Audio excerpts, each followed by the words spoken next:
Bonjour et bienvenue à Thonon-les-Bains dans notre cabinet l'orthopédie du lac.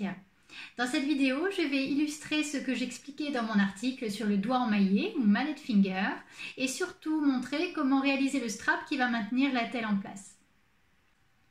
Le mallet finger, c'est la rupture du tendon extenseur au niveau de son insertion sur la troisième phalange. Donc le tendon extenseur se rompt, la phalange tombe. Pour cicatriser de ce mallet finger, on va maintenir le doigt en extension dans une orthèse pendant 8 semaines. Maintenant, je vais vous montrer comment réaliser le strap. Pour que ce soit plus facile à comprendre, je me suis mis dans votre sens. Donc, voilà l'orthèse avec le strap qui la maintient en place. Imaginons que je me suis lavé les mains, le strap est mouillé, j'ai besoin de le refaire, de le changer. Je prends ma bande de strap, une paire de ciseaux. Le strap, je vous propose de l'acheter en 3 cm. On va le couper en deux. Alors, il faut bien que ce soit une bande à strapping, c'est-à-dire une bande qui sera élasto-adhésive. C'est-à-dire qu'elle est bien élastique et extensible.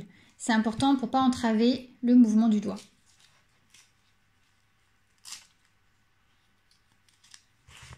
Donc on s'en découpe une petite longueur, 10-15 cm. On le coupe en deux dans le sens de sa longueur pour faire une bande plus fine. Cette manipulation-là, on la fait avec le strap en place, histoire d'être sûr que l'attelle ne s'échappe pas pendant la manipulation. Vous voyez que je maintiens l'attelle avec le pouce pendant que je retire le strap.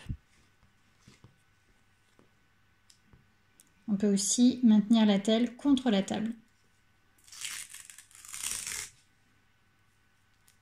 Lorsqu'on décolle le strap, il s'effiloche un petit peu, c'est pas très grave, c'est juste sur quelques rangs et après ça s'arrête. On va positionner l'attelle au milieu de ce strap. Et le strap uniquement sur le plastique, surtout pas le mettre à cheval et sur l'articulation et sur le plastique. Vous voyez, je suis uniquement sur le plastique.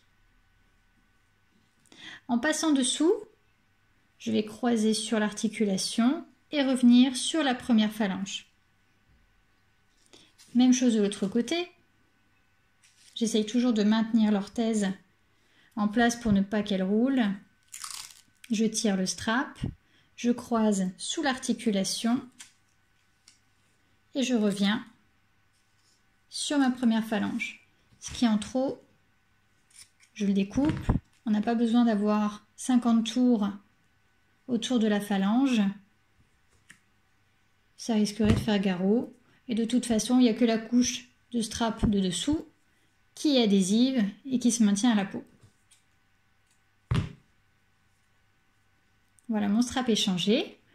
Comme je disais, on croise sur l'articulation, mais le strap se plie lorsqu'on fléchit. Et par au-dessus, l'articulation, les plis d'articulation sont bien libres afin de s'écarter lorsqu'on fléchit le doigt. Donc grâce à cette attelle, uniquement l'articulation qui nous intéresse est immobilisée pour favoriser la cicatrisation du tendon. Pour conclure, j'aimerais revenir sur les consignes de port de l'orthèse car elles sont primordiales pour garantir la bonne cicatrisation du tendon. L'orthèse doit être portée pendant 8 semaines en continu, sans jamais être retirée. Même une radio de contrôle, si elle vous est prescrite, s'effectuera à travers le plastique. En effet, si l'on retire l'orthèse ne serait-ce qu'un instant, il est certain que le peu qui a cicatrisé jusque-là va reflancher à nouveau et il faudra repartir de zéro dans un traitement complet. Je vous encourage donc à être extrêmement vigilant, d'autant que l'entretien du doigt et l'aération de la peau se font parfaitement à travers la multitude de trous que présente le plastique. Et comme toujours, s'il y a quoi que ce soit, n'hésitez pas à nous appeler et on se revoit.